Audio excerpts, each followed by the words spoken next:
Hello and welcome back to the Smashi Business Show. Today I am Farha Shir, joined by Anika Ellis Baby. She was back this Saturday from Moscow. And before I start and give you guys the headlines for today, I would want Anika to tell me about your trip to Moscow. Zastruche, Farha. Yeah. I mean, that means hello in a more formal way. Wait, can you say it again? Zastruche. Sorry? Zastruche. Zastruche. Yeah, that's hello in a formal way, but privyet because you are my friend. Privyet. Privyet. Privyet. Privyet to everyone who's watching. Privyet, Farha. Меня зовут Anika. Очень приятно. It means my name is Anika. Nice to meet you. Anyways, Who am I sitting next to? Who am I sitting next to, you guys? Am I sitting next to my Smashi business co-host, or am I sitting next to Anika? The regular Anika that I know? It's the same. You can be two things at once. But thank you for asking. My Russia trip was very beautiful. It was organized by the Moscow City Tourism Committee. So they brought us in to see what they're doing in Moscow, how Moscow is really friendly for tourists, how it's a safe place, how it's a great place to be, especially, and they actually gave us some very insightful statistics. They told us about how ever since the pandemic, the rush from the UAE to Moscow has increased by around 8 times. Oh my God. Which is very crazy. And they say that the UAE is one of the leading audiences, tourists to Moscow. They come in for a travel, tourism basically, and they're always checking in all the 5-star hotels, especially St. Regis in Moscow. You guys, I think Anika had the time Yeah, of her I life. had a lot of interviews with the people there, so I got a chance to interact. And of course, then viewing the city, which is, by the way, a gorgeous city, straight out of a storybook.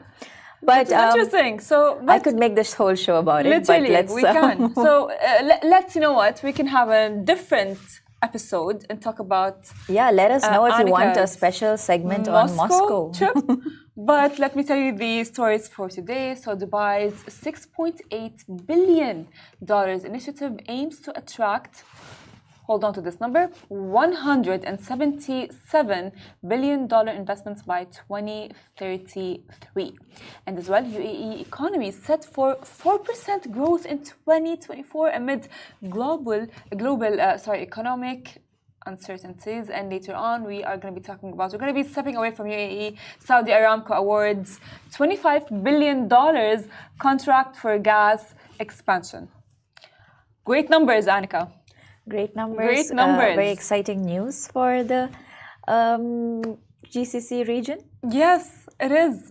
So briefly, I'll be telling you guys. So Dubai has announced, as I said, $6.8 billion investment initiative as part of its foreign direct investment development program. This is aligned with the ambitious D33 economic agenda, and it aims to attract $177 billion in investments by 2033, positioning in Dubai, which, by the way, they're really big numbers. And the whole goal of this is to position Dubai among the world's leading city economies, which is really because they're big numbers, right? And Sheikh Maktoum bin Mohammed, by the way, Dubai's deputy prime minister and minister of France, highlighted the city's integrated economic model assigned to enhance decision making, foster diverse investment opportunities, and as well attract global investments and top talent. So I've just done a little bit of a research on this, as in I put it into Google. Yes.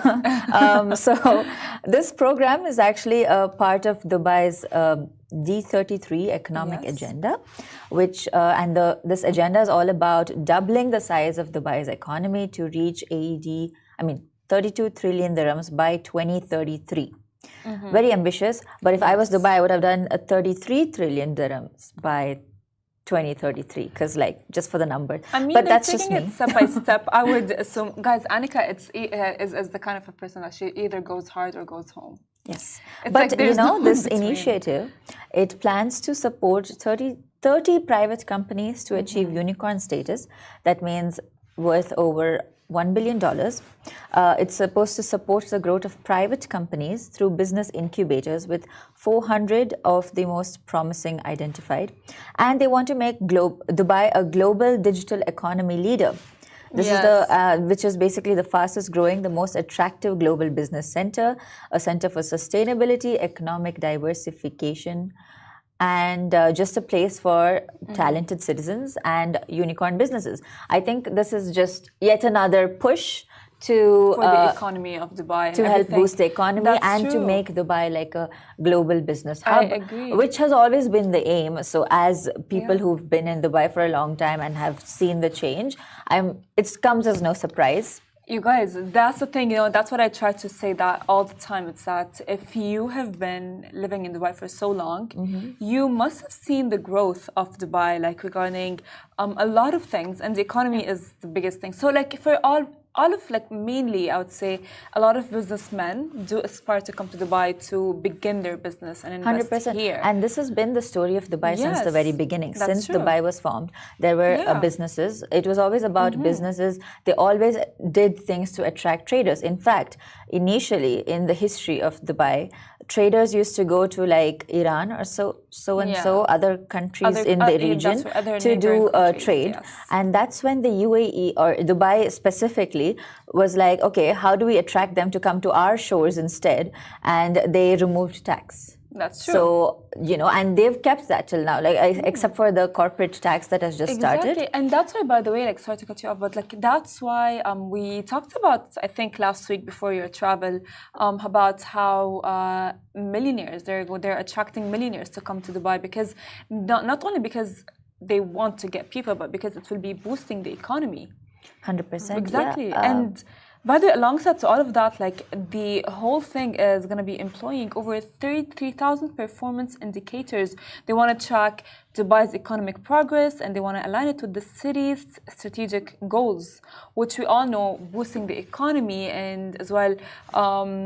It's all, by the way, for like the goods of the country. Yeah, boosting the economy, making it one of the top 3 urban economies by 2030. Literally. I mean, of course, now this as well aims to solidify Dubai's status as a global economic hub, which we have been talking about for the past few minutes, and it's well to support international companies and promote overall economic growth in the city, which is honestly major, and I really do see it happen for Dubai. So like, but that connects us to our next story also. Exactly, you guys, which is really great. Tell us about that, Anika. It's about how the UAE economy has set for 4% growth in 2024. And this kind of growth, it comes amid global economic uncertainties. Of course, you guys know this all follows with a successful, because they have been successful in 2023. So the GDP hit 1.68 trillion, which is $436 billion. You guys, this is not a small number. This is a huge, huge number, actually. And the non-oil GDP surged to 1.25 trillion, which is $408 billion, marking to 6.2% growth. I mean, this is like, it's not a small number, it's a huge, huge number. Don't you think so? It says, I mean, like, yeah, kudos to the UAE for this, for their improvement and their GDP, because like, the GDP was expected to hit 1.6 trillion and is expected to hit that number, and it keeps on hitting. And it's just like whenever there's like a goal that they want to achieve, the UAE hits it and even crosses the hit. Yeah, and it's very interesting to see the reason why has the UAE continued, and like keep in mind, it's not an easy time globally for the financial markets or in general decisions. We're having quite a few wars around this country, coupled with climate change, coupled with elections happening everywhere. There's a lot of interesting changes happening in the economy, and usually this is not a time for markets to do very well. It's a time for markets to go down a little bit so that people actually it's a good time to invest. But before it But goes up, it's not but it's not like the case in Dubai. but and the reason why this is because the UAE's government's proactive measures, which, as we discussed, like our previous one, it's a lot of foreign investment, stimulus packages, and of course they are making it so easy to do business in the UAE by reducing tax and flexible work hours. They're making it a very attractive place to be and really shaping it to be the future of business in globally, which I think is obviously these are key reasons why the UAE is doing well. And coupled with all of this is we have the non-oil sectors that are contributing to this majorly, because a lot of the GCC's growth is dependent on like the OPEC countries and the oil. But now the UAE especially is leading the way in doing other things, like so we've got renewable energy. We've got one of the largest solar fields in the UAE in Dubai. Then there's technology, the technology, AI. We are, AI, Sheikh Hamdan, the Crown Prince of Dubai, is really leading with the AI sector, trying to involve AI in governmental decisions. We went paperless long ago. Financial services, tourism, construction, real estate. Of course, I mean, I feel like as well, like the growth is mainly driven by tourism, finance, construction, and the list goes on and on and on. Yes, oil continues to be a key part, but exactly 100% that there are several other factors contributing, and it's the amount of care and concern that's been given to all of these factors that have really come in to help make the UAE look like the place that it is. And speaking of that as well, it all aligns perfectly with UAE's vision of 2030, which they have a vision for 2030, and we talked about it. Saudi Arabia has a vision as well, and we see as well Saudi Arabia improving, and the UAE as well has a vision. So it's very exciting because they have a lot of initiatives that are aimed at economic diversification, innovation, and sustainability. We have seen sustainability being a great topic 100%. Across the United because as I mentioned earlier, like climate change is a pressing concern, and it is very obvious, as a good businessman would, that you look at the long term, and essentially the long term is how am I going to survive in the long term? It is by making sure that my company can withstand the effects of climate change, and a good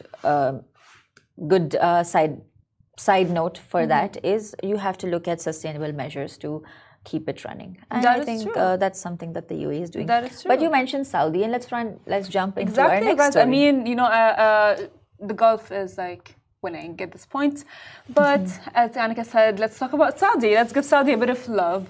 So Saudi Aramco has announced contracts exceeding $25 billion for the next phases of its expansion projects at Jafurah gas field and its main gas network. Now, these initiatives are pivotal in Saudi Arabia's efforts to enhance its gas production and infrastructure. The Jafurah field, estimated to hold 200 trillion cubic feet of gas, is undergoing a comprehensive development projected to cost $100 billion. And this ambitious expansion aims to increase Saudi Aramco's gas production over 60% by 2030, and the number keeps on showing up all the time, significantly, like the state energy firm's position in the global energy market. Let's explain it briefly. So Saudi Aramco announced the $25 billion in contracts for the next phase of its expansion projects. So you have to keep in mind here, if you don't mind me. Of course, go on.